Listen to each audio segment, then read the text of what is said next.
In 1977, while vacationing in Bali with her family, Jane Gillespie met and fell in love with a Balinese prince. Their romance seemed like a storybook fairy tale, despite their vastly different backgrounds and cultures. They married, and Jane moved into the palace, surrounded by luxury and servants. However, palace life wasn't as enchanting as it seemed. What has Jane's life been like since marrying the prince? What happened to them over the next 45 years? And what do their children look like now? Stay tuned to find out. Remember to like the video, subscribe to our channel, and hit the bell icon for notifications. Let's get started.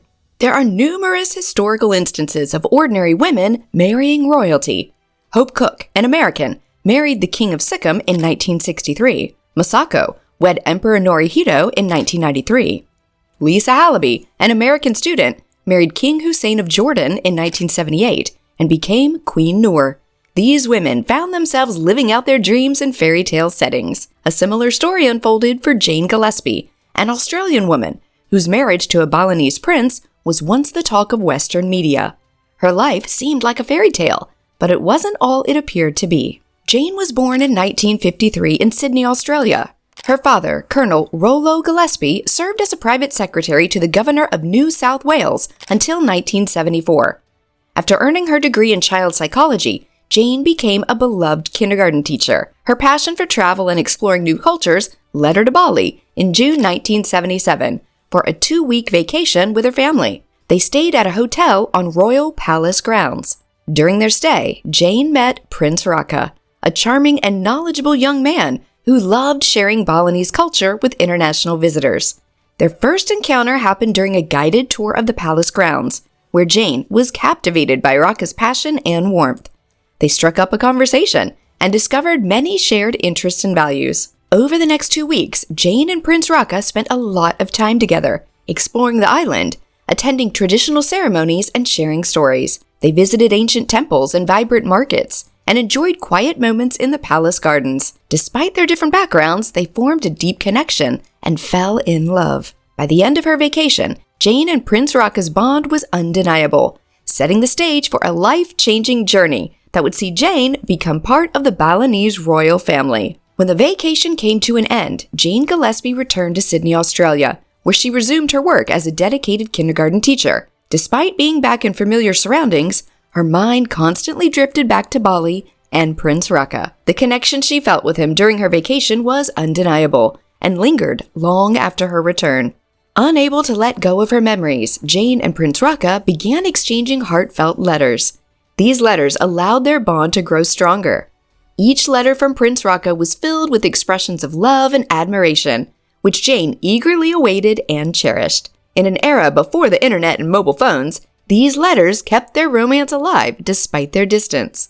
As months passed, Jane found it increasingly difficult to focus on her life in Sydney. The vibrant culture and warmth of the Balinese people occupied her thoughts. Eventually, she decided to take a sabbatical from her teaching job and return to Bali. Upon her arrival in Bali, Jane and Prince Raka's reunion was filled with joy and emotion. It was as if no time had passed, and their connection felt as strong as ever.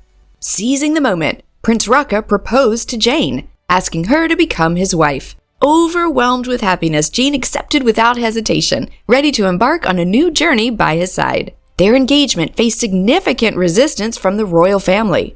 Tradition dictated that Prince Raka should marry within the royal family circle, and they had strong reservations about an outsider, especially a foreigner, joining their ranks. Despite this opposition, Prince Raka was unwavering. He was determined to marry Jane, convinced their love transcended cultural boundaries and societal expectations. To address the royal family's concerns, a thorough background check was conducted on Jane. Her passport was taken, and her history was scrutinized by Interpol. Fortunately, Jane's background was spotless, and the family had no grounds to object further. With formalities out of the way, the couple began planning their wedding. In May 1978, Jane and Prince Raka were married in a beautiful and elaborate Balinese ceremony. Jane underwent a significant transformation as part of the customs, cutting 12 inches of her long hair and shaving her eyebrows to symbolize her transition into adulthood and royal life. The wedding featured 4 costume changes, representing various cultural aspects, and was attended by numerous locals from surrounding villages, adding to the festive atmosphere. Jane's parents flew in from Australia to witness the special day, which celebrated the union of two individuals and the merging of two cultures. Embracing her identity, Jane adopted the name Princess Jero Asri Karthiyasa, meaning from the palace and perfect, and converted to Hinduism, fully integrating into the religious and cultural life of her new home, marking the beginning of her life as a princess in Bali. Life in the palace was far from the fairy tale Jane had imagined. The couple lived in Ubud, a small village nestled in the heart of Bali, where Westerners were a rare sight. The palace, though visually stunning with its intricate architecture and lush gardens, lacked many modern amenities. There was no electricity or running water, and the palace was illuminated by kerosene lamps at night. Communication with the outside world was also limited, as there were no telephones in the palace. Jane found herself often confined within the palace walls, needing permission to leave. This isolation was a stark contrast to her previously independent life in Sydney. Adjusting to these new conditions was challenging, and Jane had to adapt to a lifestyle that was much more primitive than she was accustomed to.